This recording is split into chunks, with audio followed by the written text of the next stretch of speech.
여러분 안녕하십니까? 라디오 전망대 송유라입니다. 3월 개학도 한 달이 다 돼갑니다. 아직까지는 새로운 학급에 적응하고 새 친구를 사귀는 중요한 시기인데요. 이 시기 가장 염려스러운 게 행여나 내 아이가 학교 폭력 사건에 휘말리지 않을까 하는 겁니다. 교사들도 새 학기에 많이 발생하는 학교 폭력 예방과 지도에 힘을 쏟고 있다는데요. 전국적으로 학생 수가 줄어들고 있는 가운데 전남 지역도 최근 5년 동안 3,000에서 5,000 명의 학생이 줄었습니다. 문제는 학생 수는 주는데 학교 폭력 발생 건수는 늘고 있다는 거죠. 전남경찰청 조사 결과를 보니까 지난해 학교 폭력으로 검거된 학생이 그 전해에 비해 16.6%가 늘었습니다. 전남에서는 순천시에서 학교 폭력 가해자가 가장 많은 것으로 파악됐고 목포와 여수가 뒤를 이었습니다. 또 물리적인 폭력이 절반가량을 차지했고 성폭력과 갈취 순으로 학교 폭력 양상이 파악됐는데요. 아직은 어린 아이들이 폭력의 가해자와 피해자로 분류되는 현실이 좀 무겁게 느껴집니다. 전문가들은 장난도 폭력이 될 수 있음을 알리고 아이가 피해를 당했을 때 체근보다는 위로와 존중으로 기다려주는 게 중요하다라고 합니다. 내 아이부터 잘 살피려는 노력이 필요할 것 같습니다. 오늘 라디오 전망대가 준비한 소식입니다. 뉴스 브리핑 YMCA 토론, 민원 해결사까지 이어집니다. 잠시 후에 뵙죠.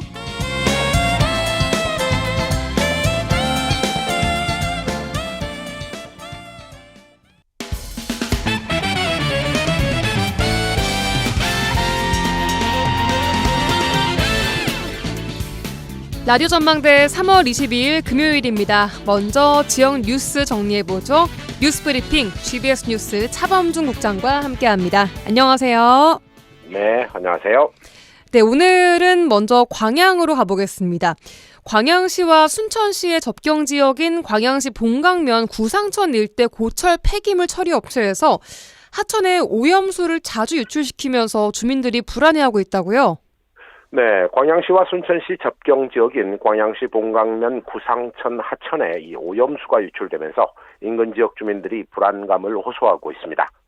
지난주 해당 하천에는 화학물질로 보이는 파란색 오염수가 구상천으로 흘러들면서 이 주민들이 언론에 유출 사실을 제보하고 광양시 공무원이 현장에 출동하는 상황이 발생했습니다. 네. 이번에 하천 오염수 유출은 이 구상천 인근에 위치한 한 폐기물 처리 업체에서 유출된 것으로 확인됐는데요. 해당 업체는 이 회사 내에서 화재가 발생해 소방서가 출동해 화재는 진압했지만 잔여 물질이 하천으로 흘러갔다는 입장입니다. 네, 파란색 오염수가 뭐던가요? 네, 업체는 이번에 하천으로 유출된 오염수가 업체에서 처리하고 있는 폐기물 중 이 자동차 폐기물에서 흘러나온 이 부동액으로 추정된다는 입장인데 업체에서도 이 정확하게 오염수의 성분은 알 수 없다는 입장입니다. 네. 이번 하천 오염물질 유출과 관련해 인근 마을 주민들은 구상천에 오염물질이 유출되는 상황이 이번이 처음이 아니고 자주 발생하는 일이라는 입장입니다. 주민들은 오염수가 독성이 있는지 파악도 안 되고 또 하천 생태계에 대한 피해는 물론이고 하천수를 이용해 재배하는 농작물에 어떤 피해가 갈지 파악도 힘들다며 불안해하고 있습니다. 네. 하천 오염수 유출이 이번이 처음이 아니라는 건데 이 해당 하천 주변 지역의 폐기물 처리 업체들이 몰려 있어서 그동안 주민들의 민원이 이어지고 있었다고요? 네, 이번 하천수 오염과 관련해 지역 주민들은 그동안 하천의 오염수 유출이 자주 발생했고 주민들이 신고를 해도 이 광양시와 순천시의 행정구역이 접하는 지역으로 서로 미루려는 경향도 있고 네. 또 출동도 늦어져서 제대로 된 조치가 이루어지지 않았다며 불만을 표출하고 있습니다. 주민들은 구상천 주변에 여러 혐오시설과 유해물질을 취급하는 업체가 많다며 앞으로 하천 오염수 유출이 재발되지 않도록 행정기관의 적극적인 단속과 대책 마련을 호소하고 있습니다. 이번에 하천에 오염수를 유출한 해당 업체는 행정구역상으로는 이 순천시 행정구역에 소재하고 있는 업체로 확인됐습니다. 순천시는 업체를 방문해 사고 원인을 파악했고 화재 진압 과정에서 이 물을 뿌리면서 물로 인해 하천으로 흘러들어간 것으로 보여 이 고익성이 없다고 보고 이 과태료나 행정 조치는 하지 않겠다는 입장입니다. 네. 순천시는 주민들로부터 유출 사고가 자주 발생한다는 민원이 접수되었고 앞으로 수시로 현장 점검과 방문 지도를 해 사고가 발생하지 않도록 노력하겠다는 입장입니다. 행정기관 관할구역 접경 지역으로 행정력이 제대로 미치지 못하고 있다는 주민들의 불만을 감안하면 환경 관련 재해나 사고가 발생하면 행정기관의 관할권과 상관없이 신고를 접수한 기관이 선 조치하고 나중에 관할권을 따져보는 조치가 필요해 보입니다. 네, 필요하다고 봅니다. 주민들의 안전과 관련된 분야의 행정은 관할권을 따질 문제가 아니거든요. 긴급한 조치가 우선돼야 하겠습니다. 다음은 여수로 가보겠습니다. 요즘 최근 전국적으로 무인 헬스장이 참 늘고 있습니다. 운동 중 사고 발생 시 응급조치 대응이 문제가 되고 있는데 여수에도 이 문제 무인 헬스장들이 지금 늘고 있다고요? 네, 지난달 부산에 있는 한 무인 헬스장에서 운동을 하던 50대 여성이 숨진 사고가 발생했는데요. 24시간 무인으로 운영되는 여수 지역의 아파트 내 헬스장이 안전의 사각지대가 될 수 있다는 우려가 나오고 있습니다. 네. 언론 보도에 따르면 여수 지역에도 상당수의 무인 헬스장과 아파트 내에 24시간 무인 헬스장이 운영되고 있는데 이 같은 일이 언제든 발생할 수 있어 사전 예방 차원의 대책이 만들어져야 된다는 지적이 나오고 있습니다. 예.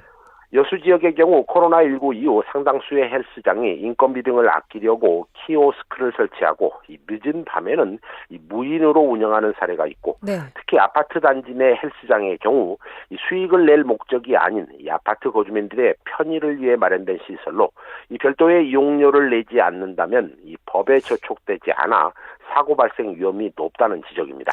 그러니까 관리자가 없는 경우도 많고 또 이게 혼자 운동을 하다가 갑자기 사고가 났을 때 전혀 대처할 방법이 없다는 게 문제거든요. 그렇죠? 네, 지역 일부에서는 아파트 무인 헬스장의 경우도 입장료나 커뮤니티 이용료를 받는 헬스장이라면 체육시설업에 해당하는 만큼 체육 지도사가 반드시 있어야 한다는 지적입니다. 네.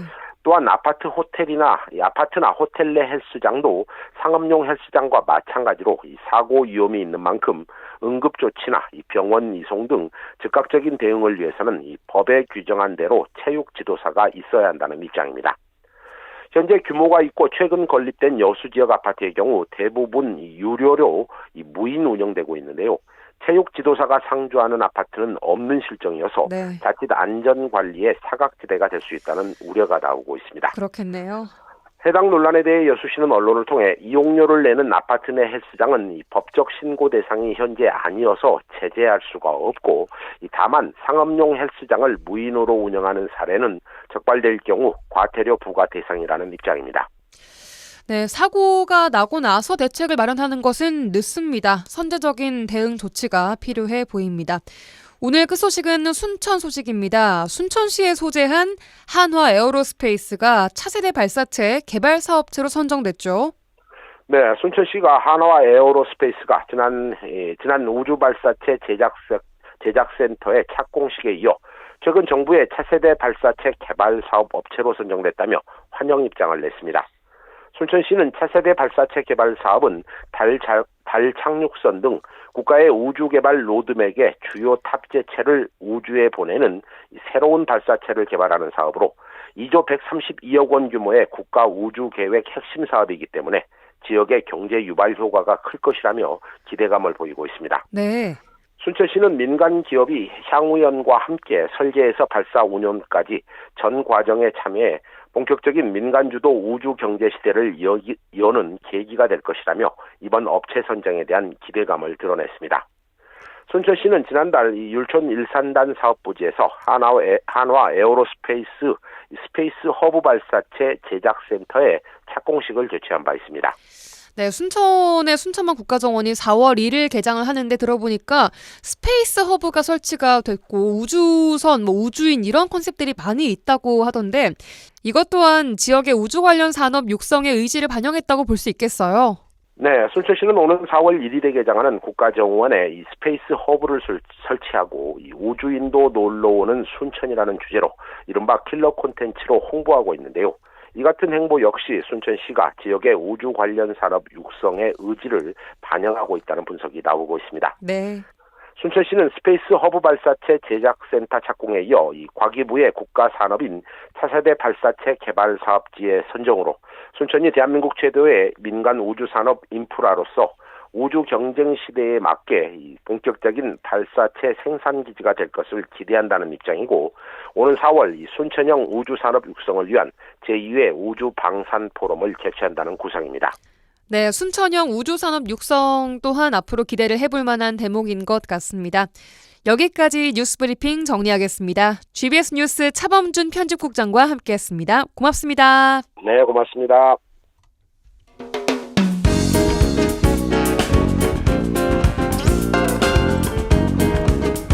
고충을 듣습니다. 라디오 전망대 민원 해결사.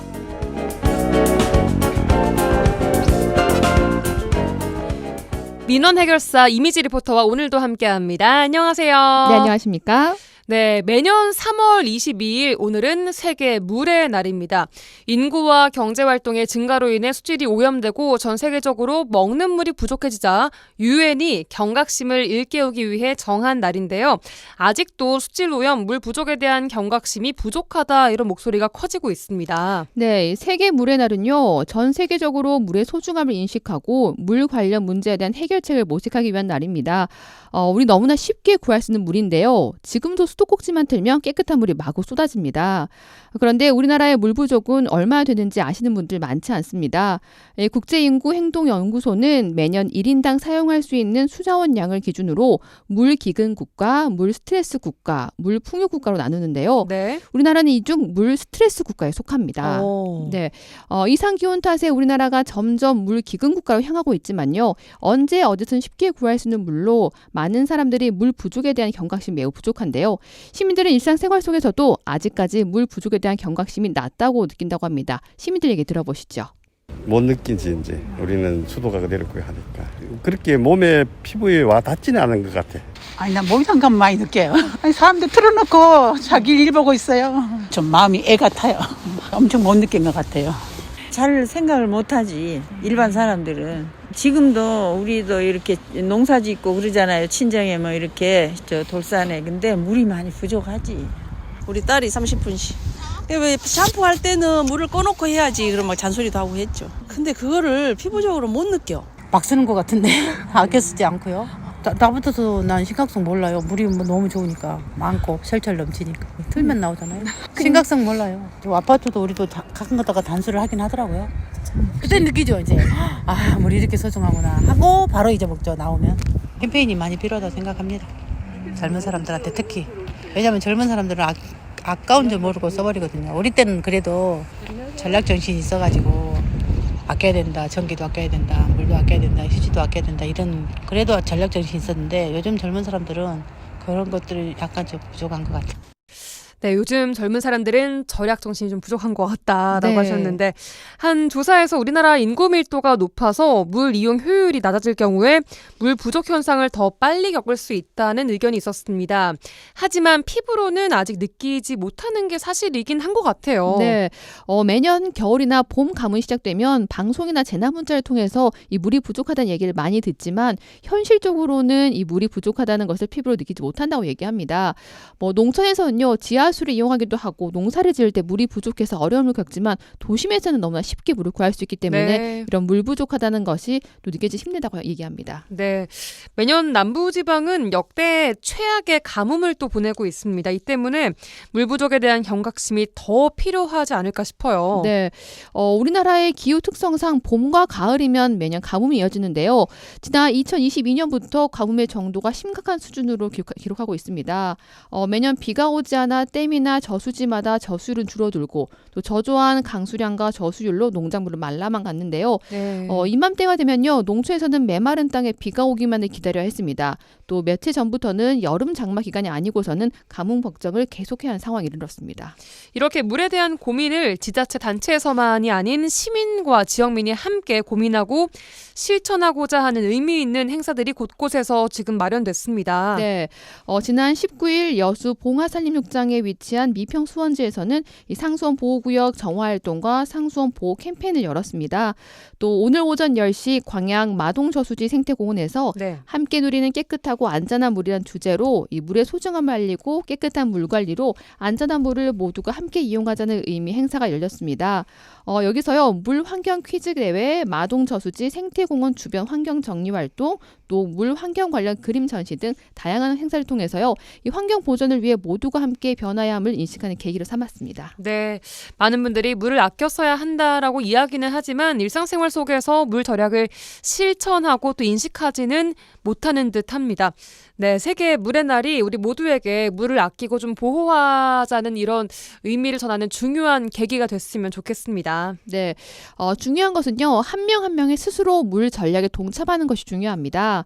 이 물을 전략하는 방법을 습관처럼 몸에 익히는 건데요. 양치할 때는 꼭 양치컵을 사용해서 물을 낭비하지 않고, 또 설거지할 때 기름때가 있는 그릇은 휴지로 한번 닦아낸 다음 세척하는 등 실생활에서 할 수 있는 작은 것부터 실천해 보는 겁니다. 시민들은요, 생활 속에서 다양한 방법으로 물을 전략하는 생활을 하고 있었는데요. 시민들의 생활 속지에 들어보시죠. 샤워를 조금 할 때 이제 좀 시간 줄이는 그 방법이 있을 수 있겠고요. 주기를 좀 단축한다든지 그런 방법이 있지 않을까.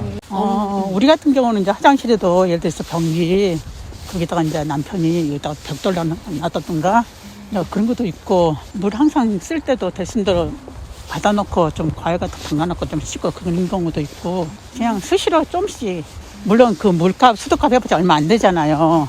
앞으로를 위해서. 보통 사람들이 이렇게 뭐 쌀을 헹기고 이렇게 물 이제 처음에는 버리지만 나중에 이렇게 헹기는 물은 이렇게 옆에 받아가지고 또 그걸로 또 이렇게 행주도 빨고 이렇게 그래도 해요. 그 나름대로.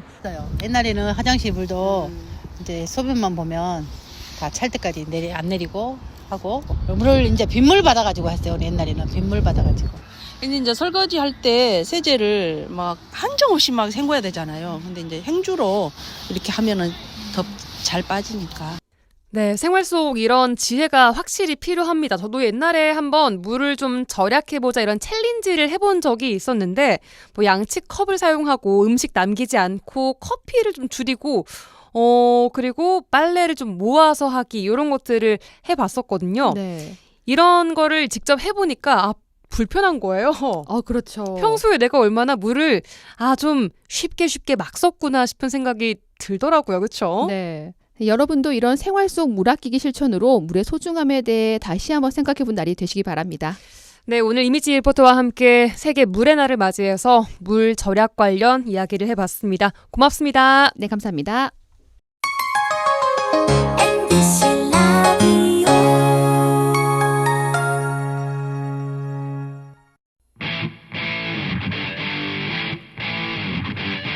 젊고 당찬 시사 생활밀착 뉴스 이용선의 라디오 전망대.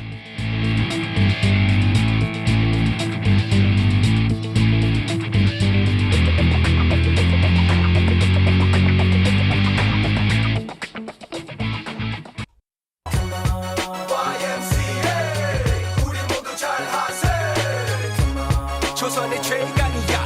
여기 믿는 마이크폰 모두의 기쁨이야. 더 이상 짜고 치는 고스톱은 없다. 우리도 대본 없이 토론한다. 여수 순천 YMCA 김대희 김석 총장님과 함께하는 YMCA 토론 시간입니다. 어서 오세요. 네, 안녕하십니까. 안녕하세요. 네, 봄꽃들이 피고 있는데 날씨가 좀 추워졌어요. 지난 2월 달에는 그랬죠. 우리가 이 봄이냐? 여름처럼 더웠는데 지금은 완전 봄이어야 되는데 겨울처럼 추워버리고. 이번 꽃샘 추위가 좀 시샘을 강하게 하는 것 같기는 한데 내일은 기온이 또 오른다고 하더라고요. 비도 온다는 소식이 비가 들리던데. 온대요. 그죠? 그래서 지금 봄꽃 축제가 비상이라는 소식이 있습니다. 주말에 비가 오면 안 되는데 오랜만에 나들이들 계획 잡고 계실 텐데. 그러게 말이에요. 지난 한 주간 어떻게 보내셨어요? 네, 여수 YMCA는 어제 오전 11시에 YMCA 해관 정문 앞에서 여수 지역 총선 후보자들이 다 왔어요. 갑 지역, 을 지역 다 와가지고 6명이 모두 다 왔는데요. 그동안 여수 시민들이 일주일 전에 김석 총장님 도움을 받아서 어떻든 생활 속에 작은 거지만 시민 정책 공약을 한 30개 정도 만들어서 그 내용을 그대로 전달을 했거든요. 그래서 후보들이 어떻든 한 명도 빠짐없이 와서 네. 공약 내용을 꼼꼼히 검토해서 본인들이 당선이 되면 실행할 수 있고 또 필요하면 당에도 건의하기로 했고요. 이렇게 해서 어떻든 정책 제안은 일단 했는데 네. 그동안은 당내 경선이었어요. 그러니까 그동안에 공천과 관련된 당내 조직을 만들고 공천의 시간이었다면 지금은 이제 정책의 시간이다. 한 19일, 20일 남았죠. 네. 이때는 이제 실제로 시민들 속에서 나의 정책과 공약과 이슈를 이야기하고 논의하고 토론하는 이번 선거처럼 어떻든 전남 동북권 지역은 정권 심판론이라는 여론이 높지만 네. 그중에서도 어떻든 국회 4년 동안 어떻게 심판하고 어떤 내용을 심판할지는 정책을 놓고 이야기해야 되거든요. 그럼요. 그런 한 정책의 시간이 돌아왔다. 그래서 더욱더 꼼꼼히 좀 정책을 바라봐야 되는 시간이 아닐까 생각을 합니다. 지금부터 그런 시간이 온 것 같습니다. 네네. 순천도 지금 총선 이슈로도 참 복잡합니다. 네. 뭐 복잡할 게 뭐 있습니까? 그래도 그냥 격전지로 좀 꼽히기도 하고. 유권자들이 네. 잘 선택하면 될 것 같고. 네. 이제 저는 일단 한 주 동안 여순 역사 왜곡 저지 범국민 비상대책위를 결성하는데 한 주를 굉장히 지금 매진하고 있는데요. 네.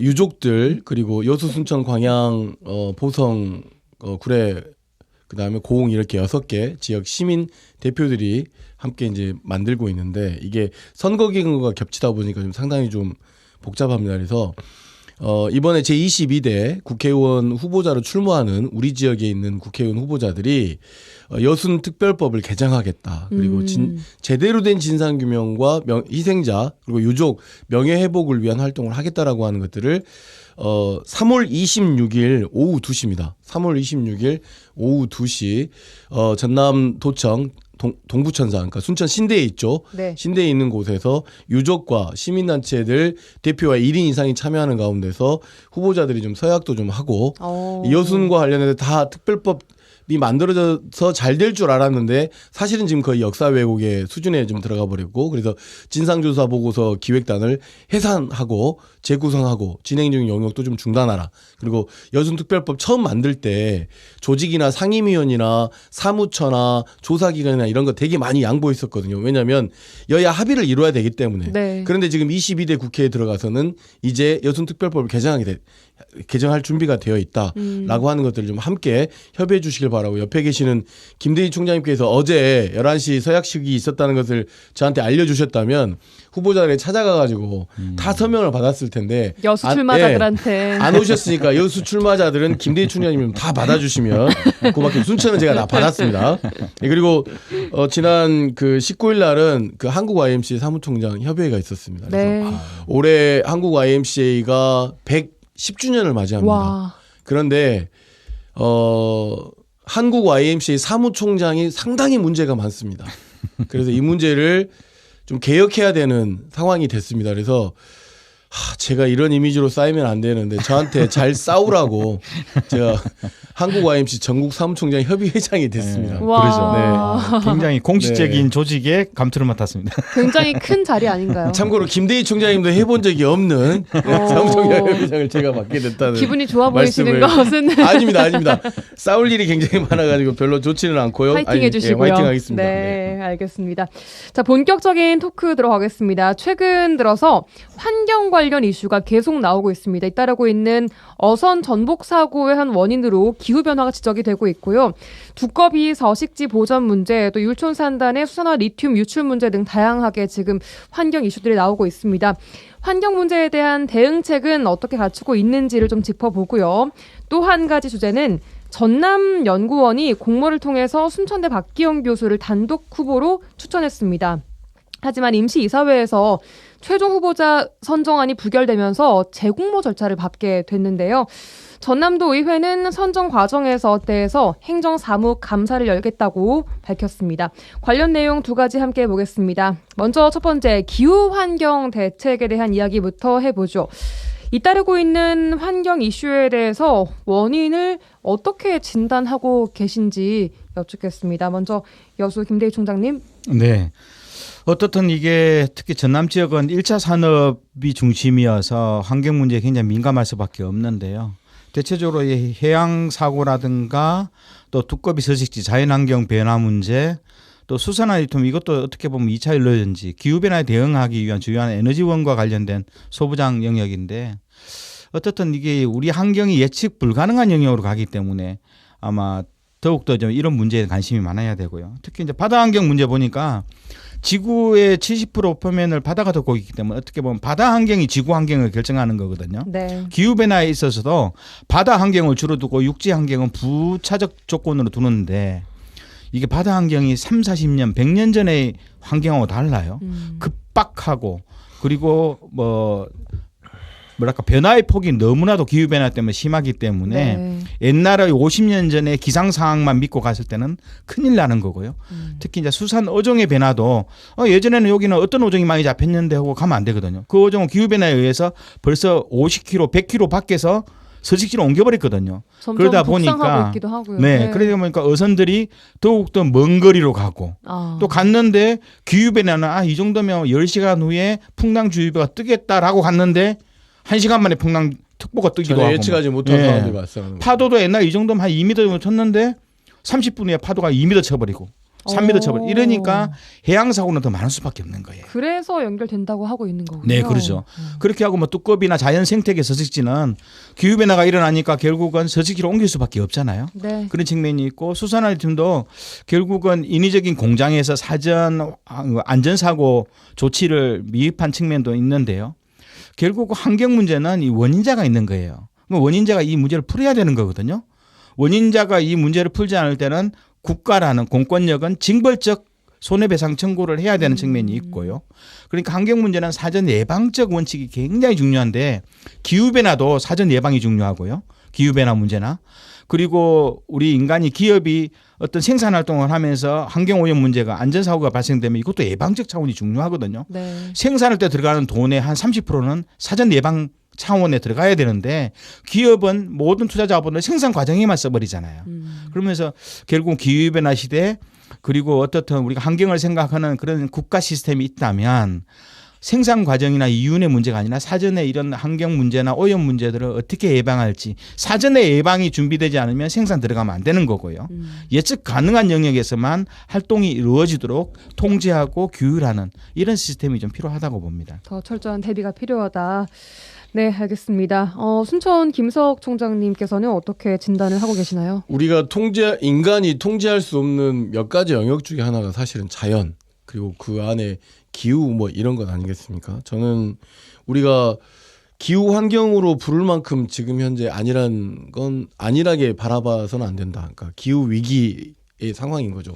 이게 지금 현장에서 그대로 맞닥뜨리고 있는 겁니다. 인간이 예측하기 어려운 분야이고 또는 미지의 연구 분야인데 대단히 오만한 인간들의 문명의 어떤 개발과 이런 것들이 낳은 결과라고 하는 건 모두가 다 알고 있는 건 사실이죠. 그러나 그것을 위한 대안과 대책을 우리가 만들고 있는가 또는 더 오랫동안 이 지구에 살기 위해서 지속 가능한 이 지구에 살고자 하는 어떤 삶의 태도나 이런 것들을 변화시키고 있는가라고 하는 것을 되돌아볼 필요가 있는 거죠.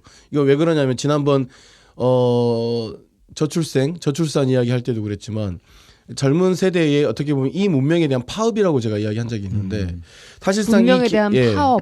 이 기후 환경 위기에 대해서 대응하지 못한다고 한다면 지금 현재 단순하게 지금 어선 전복에 관한 문제만 다룰 문제가 아니라 어종들이 지금 어디에 있는지 모를 정도로 지금 상당 부분 그 어업의 산업 생태계가 굉장히 파괴되고 있는 것이라고 모두가 전망하고 앞으로 그럴 거라고 알고 있습니다. 그러나 그것을 보존하기 위한 또는 뭔가 잠깐 멈추기 위한 활동들은 이루어지고 있지 않습니다. 우리가 코로나19 겪었잖아요. 코로나19 때 전 세계가 불현듯 팬데믹 상황에서 잠깐 멈추었던 1년 동안에 베네치아에 돌고래가 들어오고 그런 자연이 회복되는 상황들을 우리가 직접 목격한 적이 있거든요. 우리에게 필요한 건 지금 잠깐 멈춤의 시기가 필요한 거고 그 멈추기 위한 어떤 문명적 서로 간에 좀 합의가 필요한 거다. 그러니까 이 문명사회의 파괴로 가고 있는 것을 모두가 알고 있는데 네. 이걸 우리가 지금 방치하고 있는 것이기 때문에 그러면 우리의 소시민들이나 우리는 무엇을 할 거냐. 마을에서 지구를 지킨다는 마음이 있어야겠죠. 쓰레기를 좀 줄이는 문제부터 노플라스틱 생활화 문제부터 근데 이 정부가 이 윤석열 정부가 가져가고 있는 뭐 일회용품이랄지 환경 규제랄지 이런 것들을 다 풀어져 버려 가지고 매장 내에서도 일회용컵을 쓸 수 있다거나 뭐 또는 기간을 연장해 버렸다고 하면서 굉장히 반환경적 형태로 가고 있습니다. 원자력은 지원하지만 재생에너지는 지원하지 않는 방식으로 거기에 그냥 적극적으로 환경 오염의 주 원인 국가가 되는 것도 우리가 막아내기 위해서도 이 정부의 이런 잘못된 반환경 정책을 막는 것도 좀 필요하고 기업의 투명한 어떤 환경과 관련된 대응과 거기에 대한 필요한 어떤 보상들 이런 것들을 적극적으로 요청하는 정말 문명 사회를 보존하겠다고 하는 각오와 이런 것들이 좀 있어야 된다. 근데 이제 네. 아까 조금 전에 우리가 자연환경뿐만 아니라 이제 산업에서의 환경 안전 문제 이런 문제들을 보면 몇 가지 원칙이 있더라고요. 네. 첫 번째 사전 예방의 원칙은 상당히 중요하거든요. 예, 사전 예방. 이게 사고가 한번 터지면 네. 발생되고 나면 다시 되돌리기에는 천문학적인 예산이 들기 때문에요. 근데 이제 문제는 이번 율촌산단의 포스코 자회사의 수산화 리튬 문제도 보면 이게 환경 문제는 정보 공개도 굉장히 중요한 거예요. 한번 환경 문제가 발생되면 어떻든 이게 어디에서 왜 일어났고 어떤 물질이 우리 인간들에게 노출된 인간들에게 어떤 영향을 줄지에 대해서도 정보 공개가 필요한데 노동자들은 수백 명이 일하는 곳에서 수산화 리튬이 발생되면 어떤 보건적 문제가 있는지를 알아요. 회사는 알아요. 근데 이것도 결국은 은폐시키잖아요. 그렇죠. 결국 다른 곳에 그만한 물질들이 그냥 노출되어 있음에도 불구하고 그래서 사전 공개의 원칙이 상당히 중요하고 특히 이제 사고가 발생되고 나면 네. 무조건 이 사고와 관련된 원인 물질이나 앞으로 영향에 대해서는 철저하게 공개를 해야 되는 거고 그리고 또 환경 문제는 예방이라든가 치유 과정이 쉽게 말해 민간 산학이 같이 풀어야 되는 거예요. 네. 이게 기업 혼자만 우리가 알아서 하겠습니다. 그리고 노동부가 우리가 기업하고 알아서 하겠습니다. 되는 문제는 아니거든요. 네. 노동자나 시민들이나 환경단체나 지자체도 구체적으로 이런 내용들을 알아서 공동 대응할 수 있는 이런 바탕을 마련하지 않으면 이런 환경안전사고 자연환경 문제는 끊임없이 재반복해서 일어날 거라고 보거든요. 네, 알겠습니다. 이런 노력과 관련해서 최근 뭐 시도의 노력들도 있습니다. 여수에서 세계 기후 도시 포럼이 열렸고 전남 도를 중심으로 COP33 유치를 위해서 본격적인 준비에 나서고 있는 것으로 알려졌는데 이게 대규모 행사에 그치지 않고 실질적인 정책으로 나오려면 또 어떤 방향과 정책적 대안이 필요하다고 보시는지도 여쭙겠습니다. 네, 일단 뭐 우리가 COP33뿐만 아니라 그 전에도 그 여수를 비롯한 남해 남중권에서 COP 대회를 유치하기 위해서 굉장히 애도 많이 쓰고 했는데 결과적으로는 유치에 실패했습니다. 여러 가지 이유가 있겠지만 과연 앞서도 이야기했지만 이 기후 위기와 관련된 우리가 그 선제적 대응이나 그런 어떤 나름의 어떤 시민적 뭐 운동이나 네. 또는 그런 개선 방향들이나 그런 것들이 있었는가라고 하는 것들이 굉장히 의문적으로 남았었죠. 그러니까 무슨 이야기냐면 세계박람회 2012년 세계박람회를 유치하는 방식으로 절대 COP33 유치되지 않는다. 네. 무슨 이야기냐면 가장 많이 나왔던 것이 재생에너지 관련된 이야기였고 그다음에 그 기후 이 COP 대회에 가서 어떤 이슈가 중점적으로 나오는지에 대해서 전혀 예측하고 있지 못한 가운데서 그냥 뭐 자치단체 또는 뭐 정부가 막 으쌰으쌰해도 되는 일은 아니다. 그러니까 상징적 어떤 뭐 이 유치와 관련된 포커스나 이런 것들이 있어야 되는데 전라남도가 그래도 계속 이야기해왔던 것은 재생에너지 관련된 이야기였는데 그것이 사실 이 정부에서 막혀있지 않습니까?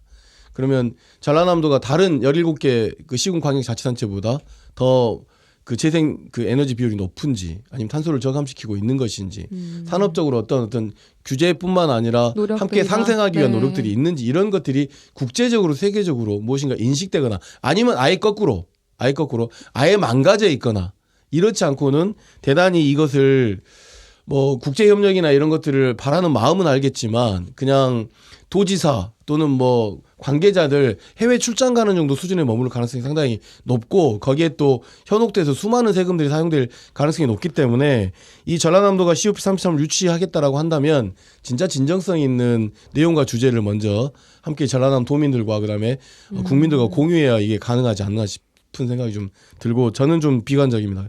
개인적으로는. 유치에 대해서요? 네네. 알겠습니다. 사실 유치를 함에 있어서 그 장소에 대한 의미도 중요한가 봐요. 이게 이 장소뿐만 아니라 네. 전라남도가 어떤 이 기후 변화에 관련된 대응을 하고 있느냐라고 하는 상징적인 건데 네. 뭘 하고 있죠?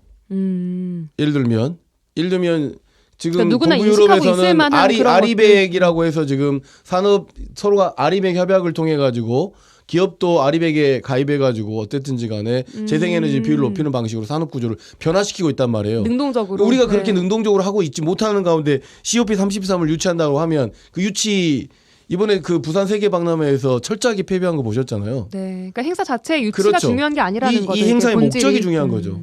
네. 알겠습니다. 제가 보기에는 어떻든 전라남도 특히 이제 여수, 전남 동부권 지역을 보면 어떻든 지방정부의 제1의 가장 중요한 정책이 저는 기후변화와 환경 문제에 둬야 된다고 보는 거거든요.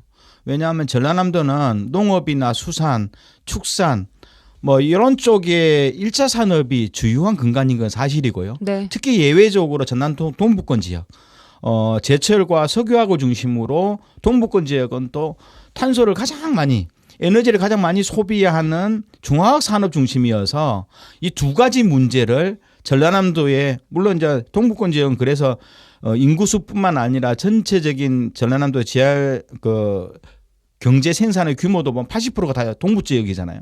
이런 걸 놓고 본다면 이 기후 변화 문제와 환경 문제를 전라남도나 여수시도 가장 1순위에 둬야 돼요. 그러면 이제 예를 들어서 전라남도가 1년 예산이 1조 8천억인데 주로 그러면 환경 에너지 이런 문제에 과연 예산을 얼마 쓰냐 물어봤더만 순수하게 여수시가 자체 가지고 쓰는 예산은 10억도 안 돼요. 1조 8천억 중에서. 그중에서 가장 많은 예산은 정부의 보조금이 매칭되는 교통 에너지 영역이 있어요. 뭐 그 버스에 예산 지원을 한다거나 뭐 가스 아니 이제 수소 버스로 바꾼다거나 정부의 재정이 매칭되는 것 제외하고 독자적으로 여수시가 우리가 뭐 이런 것을 독자적으로 해보는 것은 10억도 안 되거든요. 전라남도도 마찬가지라는 거예요. 그러면 전라남도의 제1의 사업은 이렇게 환경 문제나 탄소 문제, 에너지 문제와 대응하는 영역이 돼야 됨에 불구하고 그냥 해상풍력만 외치는 거예요. 네. 해상풍력만. 그건 뭐냐면 정부 돈, 민간 돈 안 주면 우리 못한다 이 말이거든요. 그렇게 해서 결국은 전라남도나 여수시도 탄소 에너지 그 인지 예산 제도라고 있어요. 전체 예산 중에서 1년간 투입되는 예산 중에서 각각이 모두가 온실가스 저감에 얼마만큼 기여를 하는지를 나타내는 척도로 가야 되는 거거든요. 네. 최소한 이게 중요한 제1의 정책이라고 본다면 여수시 100개 사업이 있다면 아마 이 온실가스를 줄이는 영역이 50위권도 안 되는 거예요. 네. 아마 제가 보기에는 100개 사업 중에서 한 90위권으로 밀려나지 않았을까? 더 상위권으로 올라가야 된다라는 아니 거죠. 제가 예산을 보더라도요. 제가 이제 여수시 결산감사를 이번에도 하거든요. 왜냐하면 도로 짓고 무슨 뭐 큰 건물 짓는 데만 몇백억 뭐 몇십억 관심이 있지 실제로 기후변화와 관련돼서 녹색 상품을 권장한다거나 아니면 시민들 환경교육에 중심이 두는 예산들은 네, 거의 빈약한 알겠습니다. 수준에 불과합니다. 제가 네. 너무 전라남도가 이렇게 COP33 유치하는 것을 뭐 거대 담론 차원에서 이야기한 건데 가능합니다. 무슨 이야기냐면 그러니까 지금 현재 기성세대의 변화가 아니라 청소년들의 변화를 통해서 무엇인가의 기후 위기에 대응하고 지속 가능한 도시를 만들겠다라고 하는 어떤 다양한 소규모적인 주민 자치적인 요소들이 좀 만들어지고 늘어나야 조례를 한다. 네. 조금 정비하고 이런 과정을 국제적으로 알려내는 활동들을 좀 적극적으로 한다면 저는 가능하다고 보긴 하는데 지금 당장 그러고 있느냐 그렇지 않고 있기 때문에 앞으로의 정말 너무 유치에만 신경 쓰고 있다라고 생각합니다. 실질적인 대안이 좀 필요해 보이는 건 확실한 것 같습니다. 자, 여기까지 하고 다음 주제로 넘어가 보겠습니다. 전남 연구원장직 선정이 지금 아직까지 안 되고 있습니다. 왜 이렇게까지 안 되고 있는 건가요? 제가 좀 말씀을 드리면 일단 전남 원장직이 가지고 있는 기준이 굉장히 높습니다. 그러니까 뭐 그 규정들이 이제 너무 그 세다 보니까 굉장히 좀 뭐라 해야 될까요? 원장을 통해서 전라남도의 비전과 이런 것들 같이 공유하는 어떤 연구 보고서랄지 정책 보고서를 내놓은 데 있어서 굉장히 중요한 컨트롤 타워라고 볼 수 있는데 뭐 급여도 그렇게 썩 제가 보니까 많지 않아 보이고 그리고 관련돼서 조건들이나 그런 것들이 다른 지역에 비해서 그렇게 썩 열려 있는 것 같지도 않습니다. 네. 그래서 아마 이 전남 연구원장직 선정을 좀 더 전라남도가 좀 의미 있게 하려고 한다고 하면 지금 현재 규정을 좀 풀고 더 많은 사람들이 좀 응모할 수 있게끔 하거나 좀 그런 어떤 그러니까 나름의 특단의 좀 대책이 좀 개선돼야 된다라고 볼 수 있을 것 같아요. 제가 보기에는 좀 전라남도가 준비 과정이 저는 시원찮다고 보거든요. 네. 왜냐하면 전라남도에서요? 네, 작년 3월에 어쨌든 분리를 했어요. 강주 전남 연구원이 독자적으로. 네. 네. 근데 강주광역시는 작년 하반기에 금방 선임을 네, 했더라고요. 절차를 거쳐서 선임을 하고 그 즉각적으로 대응을 하고 있어요. 그럼 전라남도도 우리 갈라쓰자 해놓고 그러면 준비를 하고 있어야 되는 거거든요. 근데 갈라쓰자 해놓고 차일필 원장을 미루는 거예요. 원장은 굉장히 중요한 역할인 거거든요. 그럼에도 불구하고 원장을 하지 않았다는 것은 뭔가 좀 문제가 있다. 준비 과정이 완전 무능력하게 부실했다고 저는 봐야 되는 거고요. 준비 과정의 문제다. 예, 강주 연구원은 제대로 좀 돌아가고 있다고. 물론 이제 원장이 선임되니까 외부적으로 봤을 때 별 문제 없이 가는 거지만 그럼 전라남도도 틀림없이 전남연구원이 원장이 선임이 빨리 하고 조직 체계를 빨리 갖추고 예산 투자하면서 갔어야 되는데 이게 1년 동안 허송세월을 보낸 거잖아요. 그렇죠. 그러면서 전라남도 기획조정실장을 직무대행으로 앉혔잖아요. 직무대행이 1년 이상 갔다는 것은 한마디로 저는 제가 봤을 때는 도지사가 관심 없다. 이렇게 봐야 되는 거죠. 차라리 강주 전남 연구원으로 있었어야 되는 걸 능력 없는 곳에서 분리시켜서 지금 엉망으로 만들고 있다. 저는 그렇게 판단합니다. 이번 공모 과정에서 전남도 의회가 행정사무조사를 예고하고 나섰는데 어떤 문제가 있었는지 결국은 제가 보기에는 들어볼까요? 진행된 절차 속에서 전라남도가 계속 기획행정위원회 전라남도 의회가 기획행정위원회에서 절차 과정에 대한 문제 그리고 왜 그 직무대행이 또 이 과정에 성실하지 못한 답변을 해준 거거든요. 근데 의회만큼에서는 책임 공무원이 성실하게 답변을 해주고 그 과정에 어떤 문제가 있었는지 전라남도가 무엇을 좀 제대로 보지 못했는지에 대해서 솔직히 사과를 하면서 다음 과정을 어떻게 하겠다는 방향을 줘야 되는데요. 네. 이 방향도 없다는 것이 문제인 거죠. 결국은. 물론 이제 추천위원회에서 어떤 기준과 내용을 정해서 뭐 다양한 방식으로 선정했을 거라고 봐요. 그런데 이 과정 속에서 전라남도가 받지 못한 이유도 파악해 봐야 되는 거고요. 그리고 아까 그 너무나도 4개 분야에 존재하는 사람 중에서 엄격하게 뽑았다고 하는데 그럼 전라남도 내에서는 그런 사람이 없는 것인지를 봐야 되는 거고요. 그리고 이 연구원의 원장의 기능이 무엇인지를 보고 필요하면 자격 기준이나 내용들도 사전에 명시해 줘야 되는 거죠. 추천위원회가 모든 것을 다 결정하기엔 너무 힘든 상황이 있거든요. 큰 틀은 추천은 인사 모집 규정에 줘서 네. 그게 맞는 사람들이 들어오게 만들어주는 과정이 굉장히 필요한 거죠. 자격을 좀 완화해야 된다 이런 주장도 동의하십니까? 자격 완화보다는요. 조건이죠, 조건. 자격보다는 자격은 상당히 중요한 요소이지만 조건을 좀 완화해주거나 아니면 아까 말했던 뭐 그 비용이나 이런 문제를 조건을 좀 충족해주거나 이런 방향이 좀 가야 된다라고 하는 것이고. 네. 다만 그런 것은 있죠.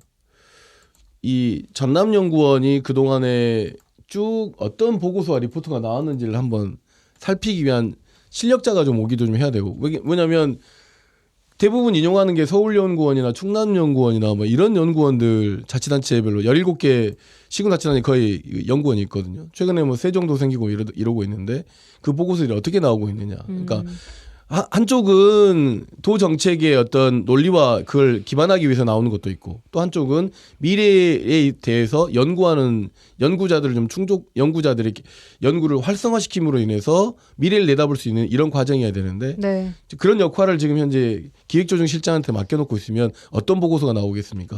도지사의 입맛에 맞는 보고서밖에 안 나오겠죠. 대행이 너무 오래 가고 있는 것은 대단히 심각한 문제인 겁니다. 알겠습니다. 이 정책 연구기관인 전남연구원장직을 수행하는데 그럼 어떤 능력이 가장 필요하다고 보세요, 김대희 총장님? 제가 보면은 이게 우리 조례에 나와 있어요. 전남연구원 그 운영과 관련 조례가 있는데 여기는 정확히 명시를 하고 있거든요. 결국은 이 원장은 연구원의 중장기 발전 계획을 수립하고 우수 연구 인력을 확보하는 거예요.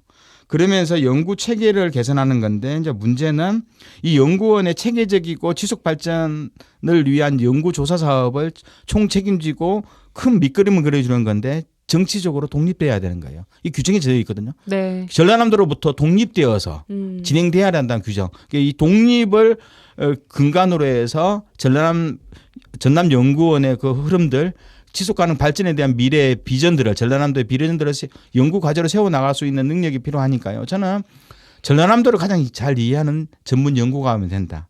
대학교도 정교수 이상으로 못을 박았거든요. 정교수 되기 힘듭니다. 근데 못을 박으면서 최소한 대학교 정교수 정도라면 얼마든지 이게 수행 가능하다고 봤고, 문제는 전라남도를 가장 잘 이해하는 전문가가 전라남도로부터 그죠? 예산상은 지원받아야 되지만 연구 과제에서는 독립적으로 일할 수 있는 자존심이 있고 지조가 있는 사람. 이 정도는 좀 돼야 된다고. 독립성을 주어주고 굳이 막 조건이 많아서 젊은 사람들도 좀 지원할 수 있게끔 좀 하면 좋겠다라고 하는 생각이 좀 갖고 있습니다. 알겠습니다. 오늘 환경 이슈 그리고 전남 연구원장직 선정 문제까지 짚어봤습니다. 여수 김대희 총장, 순천 YMCA 김석 총장과 함께했습니다. 고맙습니다. 네, 감사합니다. 네, 각종 봄 축제가 열리는 내일부터는 기온이 크게 오릅니다. 전남 동부 지역 아침 기온이 12도로 출발해 한낮 기온은 여수가 19도, 고흥 21도, 순천, 광양 23도까지 크게 오르겠는데요.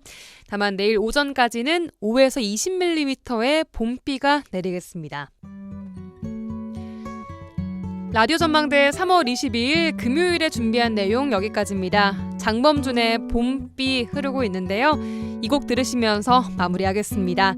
저는 다음 주 월요일에 돌아올게요. 지금까지 진행의 송유라였습니다. 고맙습니다. 그녀를 잊어보려 하지만 비가 또 내려 모르는 이맘 난 지금 비가 오면 떠올라 더 내려오려는 이 밤 주르르르르르 주르르르르르 그날의 봄비가 떨어진다 주르르르르르 주르르르르르 다시 또 이 비가 떨어진다